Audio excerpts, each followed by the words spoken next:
ನಮಸ್ಕಾರ. IPL ಧಮಾಕ ವಿಶೇಷ ಕಾರ್ಯಕ್ರಮಕ್ಕೆ ಸ್ವಾಗತ. ನಾನು ಚಿದಾನಂದ ದುರಾಪುರ್ ಮಾಡ್. ಅಬಾ ಏನ್ರಿ ಬ್ಯಾಟಿಂಗ್ ರೀ ಇದು ಶಪಾಡ್ ಅವ್ರದ್ದು. ಇದಕ್ಕೆ ಜರ್ಮನ್ ಶಪಾಡ್ ಅನ್ಬೇಕು, ಕೆರಿಬಿಯನ್ ಶಪಾಡ್ ಅನ್ಬೇಕು, ಇಂಡಿಯನ್ ಶಪಾಡ್ ಅನ್ಬೇಕು, ಯಾವುದು ಕೂಡ ಗೊತ್ತಾಗ್ತಿಲ್ಲ. ಹೌದು, ಇವತ್ತು ಚೆನ್ನೈ ವಿರುದ್ಧದ ಪಂದ್ಯದಲ್ಲಿ ನಮ್ಮ ಬೆಂಗಳೂರು ತಂಡದ ಕೆರಿಬಿಯನ್ ದೈತ್ಯ ಶಪಾಡ್ ಆಟಕ್ಕೆ ಬೆಚ್ಚಿ ಬಿದ್ದ CSK ಬೌಲರ್ಸ್. ಪ್ರಿಯ ವೀಕ್ಷಕರೇ, ಈ ಒಬ್ಬ ಆಟಗಾರನ ಬ್ಯಾಟಿಂಗ್ ಅನ್ನ ಕಂಡು ಇಡೀ ಬೆಂಗಳೂರಿನ ಚಿನ್ನಸ್ವಾಮಿ ಸ್ಟೇಡಿಯಂ ಶಪಾಡ್ ಶಪಾಡ್ ಶಪಾಡ್. ಒಂದು ಕಾಲದಲ್ಲಿ ಆರಂಭದಲ್ಲಿ RCB ಕೊಹ್ಲಿ ವಿರಾಟ್ ಹೀಗೆ ಕೇಳಿ ಬರ್ತಾ ಇರುವಂತಹ ಸದ್ದು ಆ ಒಂದು ಇನ್ನಿಂಗ್ಸ್ ನ ಕೊನೆ ಗಳಿಗೆಯಲ್ಲಿ ಕೆರಿಬಿಯನ್ ದೈತ್ಯನ ಒಂದು ಅಬ್ಬರದ ಬ್ಯಾಟಿಂಗ್ಗೆ ಶಪಾಡ್ ಎಂಬ ಕೂಗಿನಿಂದ ಮಾರ್ದನಿಸಿತು. ಪ್ರಿಯ ವೀಕ್ಷಕರೇ, ಈ ಒಬ್ಬ ಆಟಗಾರನ ಬ್ಯಾಟಿಂಗ್ ಯಾವ ರೀತಿ ಇತ್ತಂತಂದ್ರೆ 378 ಸ್ಟ್ರೈಕ್ ರೇಟ್ ನಲ್ಲಿ ಬ್ಯಾಟಿಂಗ್ ಮಾಡಿದ್ದಾರೆ ಈ ಒಬ್ಬ ಆಟಗಾರ.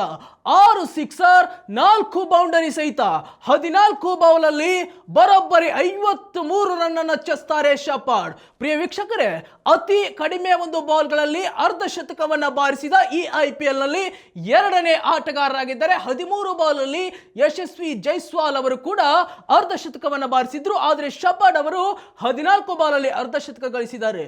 ಇನ್ನೊಂದು ಇಂಟ್ರೆಸ್ಟಿಂಗ್ ಏನಂತಂದ್ರೆ, ಶಪಾಡ್ ಅವರು ತಾವಾಡಿರುವ ಬ್ಯಾಟಿಂಗ್ ಮೊದಲೇದಿದ್ದು. ಈಗಾಗಲೇ ಕಳೆದ 3-4 ಪಂದ್ಯಗಳಲ್ಲಿ ಆಡಿದ್ರು ಕೂಡ ಬ್ಯಾಟಿಂಗ್ ಸಿಕ್ಕಿರಲಿಲ್ಲ ಶಪಾಡ್ ಅವರಿಗೆ.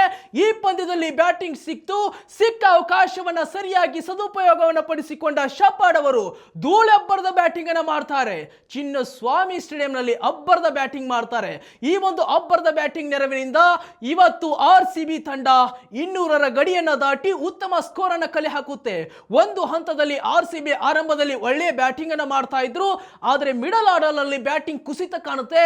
ಇನ್ನೇನು RCB ಕಡಿಮೆ ಅಂತರದಲ್ಲಿ ರನ್ ಬಾರಿಸುತ್ತೆ ಎನ್ನುವಂತಹ ನಿರೀಕ್ಷೆ ಇತ್ತು. ಆದರೆ ಕೊನೆ ಗಳಿಗೆಯಲ್ಲಿ ಶಪಾಡ್ ಅವರು RCBಯ ಒಂದು ಎಲ್ಲ ಲೆಕ್ಕಾಚಾರವನ್ನ, CSKಯ ಎಲ್ಲ ಲೆಕ್ಕಾಚಾರವನ್ನ ಧೂಳಿಪಟ ಮಾಡ್ತಾರೆ. ಈ ಒಬ್ಬ ಕೆರಿಬಿಯನ್ ದೈತ್ಯನ ಆಟವನ್ನ ಕಂಡು ದಂಗಾಗ್ತಾರೆ. ಒಂದು ಕ್ಷಣ ಇವರು ಬೌಂಡರಿ ಸಿಕ್ಸರ್ ಗಳನ್ನ ಸಿಡಿಸುವುದನ್ನ ಕಂಡಿರ್ತಕ್ಕಂತಹ RCB ಪ್ಲೇಯರ್ಸ್ ಗಳು ಬಾಯ್ ಮೇಲೆ ಕೈ ಇಟ್ಕೊಳ್ತಾರೆ. ಆ ರೀತಿಯಾಗಿರ್ತಕ್ಕಂತಹ ಬ್ಯಾಟಿಂಗ್ ಅಬ್ಬರ ಇವತ್ತು ಶಪಾಡ್ ಅವರದಿತ್ತು. ಹಾಗಾಗಿ ಇವತ್ತಿನ ಪಂದ್ಯದಲ್ಲಿ ಒಂದು ಗಮನಿಸಬೇಕಾಗಿದ್ದು, 378 ಸ್ಟ್ರೈಕ್ ರೇಟ್ ಅಲ್ಲಿ ಆಡಿರುವಂತದ್ದು, 6 ಸಿಕ್ಸರ್ಗಳ ಸಹಿತ 4 ಬೌಂಡರಿಗಳ ಸಹಿತ ಅತಿ ಕಡಿಮೆ ಅಂತರದಲ್ಲಿ 53 ರನ್ಗಳನ್ನು ಚೆಸ್ತಾರೆ. RCBಯ ಒಂದು ಲೆಕ್ಕಾಚಾರವನ್ನ ಇವತ್ತು ಶಪಾಡ್ ಅವರು ಉತ್ತಮವಾಗಿರ್ತಕ್ಕಂತಹ ಆಟವನ್ನ ಕಂಡುಕೊಳ್ತಾರೆ. ಈಗಾಗಲೇ ಶಪಾಡ್ ಅವರ ಆಟಕ್ಕೆ ಅನೇಕರು ಮೆಚ್ಚುಗೆಯನ್ನು ವ್ಯಕ್ತಪಡಿಸ್ತಾ ಇದ್ದಾರೆ, ಸೋಷಿಯಲ್ ಮೀಡಿಯಾದಲ್ಲಿ ಟ್ರೆಂಡಿಂಗ್ ಆಗ್ತಾ ಇದ್ದಾರೆ. RCB ಅಭಿಮಾನಿಗಳು ಶಪಾಡ್ ಆಟವನ್ನ ಕಣ್ತುಂಬಿಕೊಂಡು ಕುಣಿದು ಕೊಪ್ಪಳಿಸ್ತಾ ಇದ್ದಾರೆ. ಆ ಶಪಾಡ್ ಅವರ ಆಟ ನೀವು ಕೂಡ ಕಣ್ತುಂಬಿಕೊಂಡಿದ್ರೆ, ನೋಡಿದ್ರೆ ನಿಮಗೆ ಹೇಗನಿಸ್ತು? ಆ ಶಪಾಡ್ ಅವರ ಪ್ರತಿಯೊಂದು ಶಾಟ್ಗಳ ಬಗ್ಗೆ ಎನ್ನುವಂಥದ್ರ ಬಗ್ಗೆ ಕಮೆಂಟ್ ಹಾಕಿ. ನಾನಂತೂ ಮ್ಯಾಚ್ ನೋಡ್ತಾ ಇದ್ದೆ, ಕುಣಿದು ಕುಪ್ಪಳಿಸಿ ಬಿಟ್ಟೆ ಆ ಶಪಾಡ್ ಅವರ ಆಟವನ್ನ ಕಂಡು. ಹಾಗಾಗಿ ವೀಕ್ಷಕರು, ನಿಮಗೆ ಏನಿಸ್ತು ಕಮೆಂಟ್ ಮೂಲಕ ತಿಳಿಸಿ. ಇದಾಗಿತ್ತು IPL ಧಮಾಕಾದ ವಿಶೇಷ ಕಾರ್ಯಕ್ರಮ. ಇನ್ನೂ ಬರ್ತೇನೆ, ಇನ್ನೂ ಸಾಕಷ್ಟು ಇಂಟ್ರೆಸ್ಟಿಂಗ್ ಸ್ಟೋರಿಗಳಿದೆ ಇವತ್ತಿನ ಪಂದ್ಯದ ಬಗ್ಗೆ. ಅದನ್ನ ನೆಕ್ಸ್ಟ್ ವಿಡಿಯೋದಲ್ಲಿ ಬರ್ತೇನೆ. ಅಲ್ಲಿಯವರೆಗೂ ನೀವು ನೋಡ್ತಾ ಇರಿ ವಿಶ್ವವಾಣಿಯ IPL ಧಮಾಕ ಕಾರ್ಯಕ್ರಮ. ನಮಸ್ಕಾರ.